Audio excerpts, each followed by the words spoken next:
Hello guys, welcome to another video. Just wanted to record some thoughts on the price of Bitcoin and the chart today and sort of where we are in the big picture of things. So today is June 22nd, 2017, and we're currently at a price of about $2,700 per Bitcoin.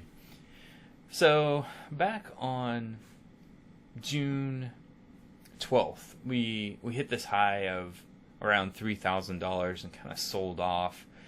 And according to the daily chart, it looks like we're kind of holding this purple line of support.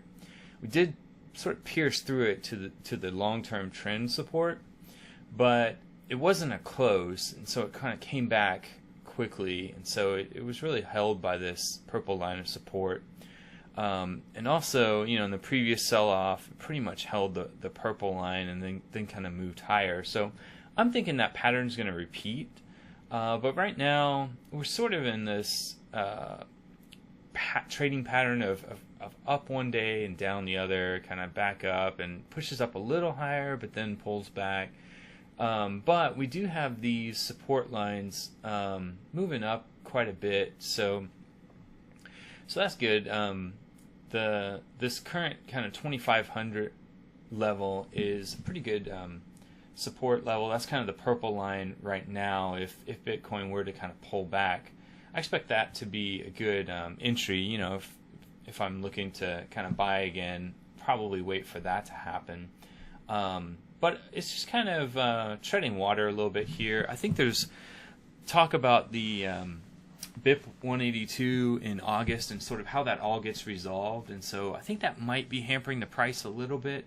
But once it does kind of everything get resolved, I fully expect us to break to new highs kind of after that hurdle is done.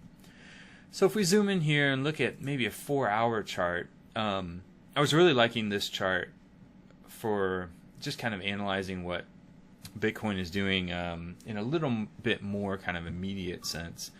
And so back here on the 19th, it broke through the cloud here. It had been under during that sell-off, and so it had enough momentum to kind of break back up above the cloud, and we kind of pushed higher. And then it came back and retested this purple line of support on the 4-hour chart. But again, we didn't see a close below that. It sort of pierced through it, but continued to kind of move higher, and then now we're kind of pulling back, although this kind of signals a little bit of indecision of just not knowing if it wants to break down or kind of go higher. So again, I'm sort of thinking as long as we stay above this cloud on the 4-hour chart, it should continue to kind of move higher. But if we do end up coming back and testing the support, I expect that to be a good entry point as well, which I think this 2550 level, let's just go back to the daily real quick, that sort of corresponds to this purple line on the daily chart. So so that's a kind of key level of support. And then also I was looking at the 1-hour chart today and just seeing how the cloud kind of caught it back here earlier, about 5, I guess that's 5 a.m. And then we proceeded higher and actually broke out of the cloud on the 1-hour, but instead of kind of going up higher, we just kind of floated down. And just I think it's just kind of feeling like it's treading water a little. So the 1-hour chart is not as accurate. These support levels and all are a little bit more. It kind of flips in and out of them a little more than the 4-hour or the daily. So I tend to not trust that as much, but it does kind of show what's going on just in a little bit more of a kind of microscope tune-in of just these last few bars on the 4-hour. The other thing I wanted to talk about is mining, because I've been experimenting with this Genesis mining account, and I was sort of basing a lot of my analysis on if it's really worth it or not, just kind of projecting out how much I would mine over a year. And I read an article today that was talking about how 80% of the Bitcoins will probably be mined in the early part of 2018. And so if I'm buying into this in June and I'm projecting things out over a year, I think that there might be some issues with that, just mining getting more difficult, and also just kind of having less of a chance to to get the same amount that I'm kind of projecting and basing my analysis on. Now, the flip side to that is Bitcoin may shoot up in price. It could hit, I don't know, $5,000-$10,000 if mining gets really difficult. And so maybe there's an offset that even though I'm mining less, it'll kind of be worth more and still be profitable.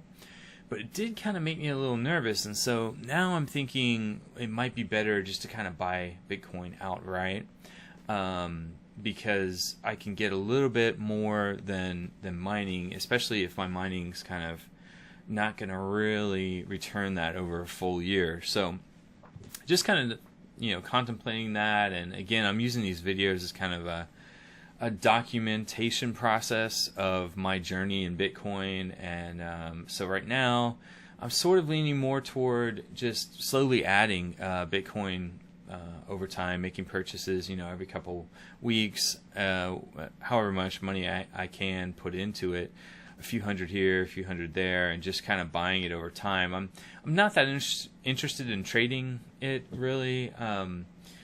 So I'm taking more of a buy and hold approach, but if it would be great to kind of sell out up at these levels and then buy it back and kind of get more coins as this thing moves up. But if you mistime it, you can also lose Bitcoin too. So I'm more interested in just kind of buying and holding it, but we'll have to see what happens.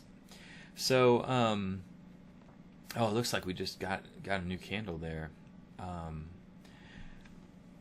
And that purple support pulled up to, again, that 2550 level. So that's pretty interesting. But that's all I got for now. I'm also preparing a video to look at a stock called it goes by the ticker GBTC, and that is a fund that tracks Bitcoin. And so I was thinking that might be an interesting way to have access to the Bitcoin market without having to go through exchanges, paying fees for coins, having to store those coins. There's some upside, but there's also some downside, and so I'm probably going to make a video on that soon, just describing the pluses and minuses to it, and that might be another way to, like I say, access the Bitcoin market without having to kind of go through all the hassles of exchanges and that sort of thing. So look for that coming soon. All right, talk to you guys later.